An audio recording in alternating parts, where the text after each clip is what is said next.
นี้ที่ให้ดูก่อนว่าบรรยากาศ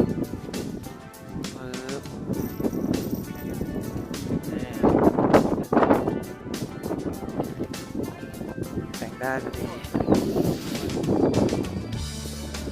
แหมวิวมากคือลมแบบแล้วแบบโอ้ยเย็นลมแรงด้วยนะปลาย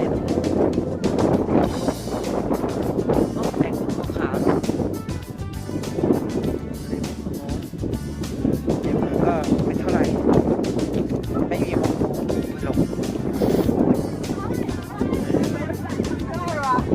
ดูนะ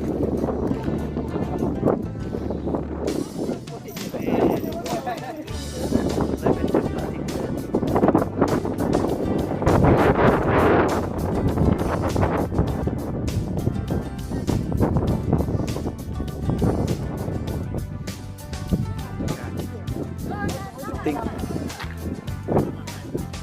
ดีค่ะ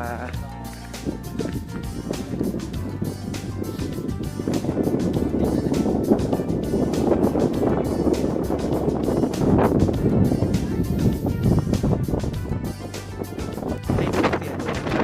แล้วก็ความหนาวพุดเนินช้างศึกดูต้นไม้ใบไม้เอาก็ทำ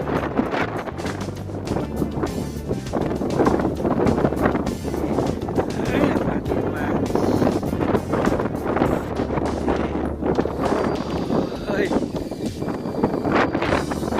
ใบไม้ได้ขนาด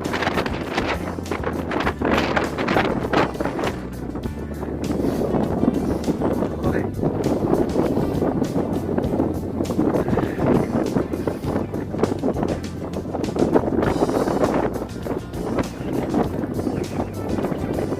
สุด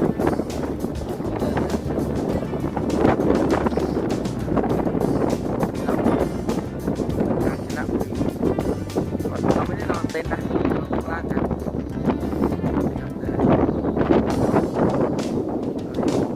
ก็แค่เดี๋ยวตรงขาวๆที่เลยแล้วก็บากคันดำไปเห็นไหมตรงนั้นมันเป็นตรงที่ได้บอกตรงนั้นเป็นเขตพม่าแล้วเป็นเขตพม่าไม่ได้ก็มีผู้คนมากางเต็นท์บ้างบางบ่ายสุดยอด